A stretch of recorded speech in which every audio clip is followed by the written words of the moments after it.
Welcome to Man Does Tech, where I solve the problems you didn't even know you had. You're signed in, so start a new Google form now. Create the quiz questions and assign points. Make sure you toggle quiz mode if scoring matters.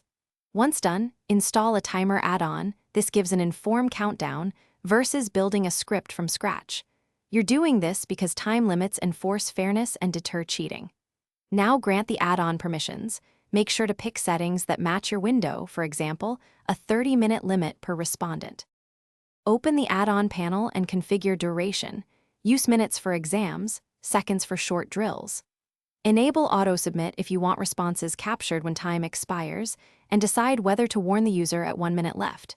You must consider tab behavior. Some add-ons pause or flag tab switches, so pick the option that matches your integrity needs.